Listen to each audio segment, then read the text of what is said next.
Welcome everyone to My Tech Monday, and today I'm doing a 6-month review on this, the Sony A5000 interchangeable lens camera. So to get this started, about 6 months ago I was looking for a camera to replace the one on my iPhone because it wasn't that quick at loading up, and also I just kind of wanted a front-facing camera that didn't really lose resolution, or a front-facing screen. So right out the door I opted to spend the extra $100 just to get the interchangeable lens on it, or to get the lens that comes with it, because if you don't pay that extra you just get the body of the camera. So I wanted this lens to come with it. I really like this lens. It does a great job at macro photography, and it also does a pretty decent job at taking long range pictures as well. So one thing I primarily picked this camera up for was vlogging, and right out of the door there was these little clips that go onto the sides here, and whenever the camera would move, it would rattle. So I ended up taking those off. That wasn't very hard. I actually still have them. I held on to them just in case I ever want to put the strap back on. But you can see in this bag here, there's just little tiny clips, and I had just one video. I never thought that something so small, and they were covered in rubber too, mind you. I never thought that they would make that much noise, but they did. So needless to say, I had to take them off. One thing I noticed when holding a bunch of the different cameras of this size and that had the ability to change out lenses that were mirrorless was the comfort of holding this. This camera has this little protruding bump on the side that kind of just makes it so your index finger can rest comfortably on there. The fact that this part is textured differently than the rest of the body on the camera does add for some extra grip, I'd say, to it. It's not like rubber, but it isn't a smooth plastic finish either. Personally, I do not like the screens that flip out to the side. I think this camera would be a lot nicer if it had the ability to flip up and out to the side, but just the fact that it can flip up this way, and if you really needed to, you can hang the camera upside down,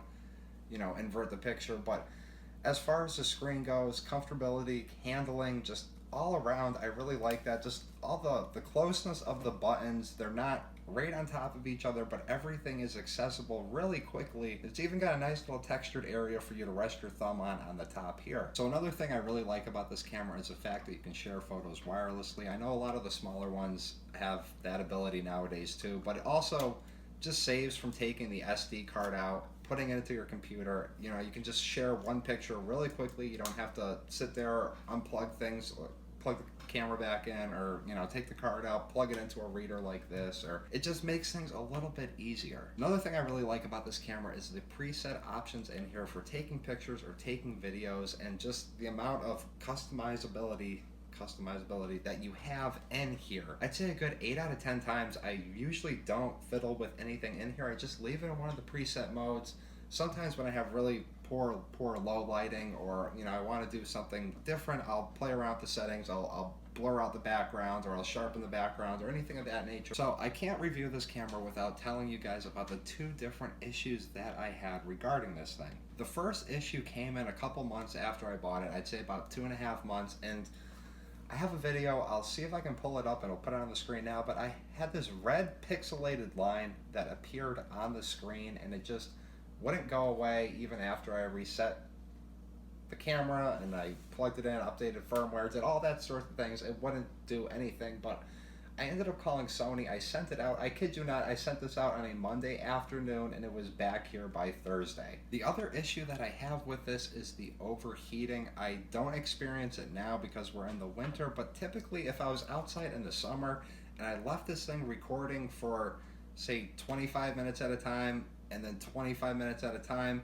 usually on that second time of recording, it would cut out about halfway through from overheating. Now, I would be lying to you guys if I didn't tell you that I have missed a couple of pictures because of this overheating, or because it's cut out at a certain point when I was recording. But at the same time, I had also been running it for, you know, an hour on end when it was over 100 degrees outside. So there's a lot of cameras that are going to overheat, and I would much rather something overheat and shut itself down to prevent any further damage than just keep running and then fry everything internally. So before I end this video out, I want to talk about some of the accessories that I have surrounding me right here, right now. The tripod that I mainly use is a Mi Photo tripod. This was, I want to say $79.99 or $89.99, but I mean, this aluminum tripod weighs absolutely nothing. It has a pretty good flexibility on it. It has a pretty good option to collapse it, extend it out.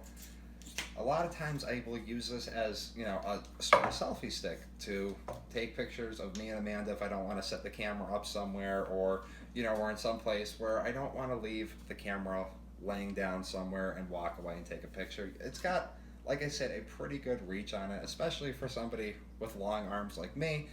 You got the thing completely out of frame, you guys can't even see it anymore. Another thing I wanted to talk about, it was nice because it came with this bag. The other thing I wanted to talk about is batteries. This battery pack was, I want to say $24. It was on Amazon. It was like $19 for one battery or $24 for two batteries with a charger. It's by a company called Wasabi. And I'm not gonna lie to you guys, these batteries actually last about 5 to 10 minutes longer than the actual Sony one that comes with it. They're the same voltage, same, lithium ion, all that stuff. It's just, for some reason, these aftermarket Wasabi ones last a little longer. I don't know if that's gonna hold up a full year out after getting them, but for $24, you can't really complain to get 2 extra batteries. One other nice thing I picked up was this multi-card reader. I can do the micro SD cards that go in the drone, but I can also do the card on here. The sad thing is the computer that I edit on only has one port for SD cards, so a lot of times when I'm importing a whole bunch of different things, I'll actually use this and attach the card to it to give me another port to bring the stuff in. So last but not least, I want to talk about this bag here. This bag was on sale.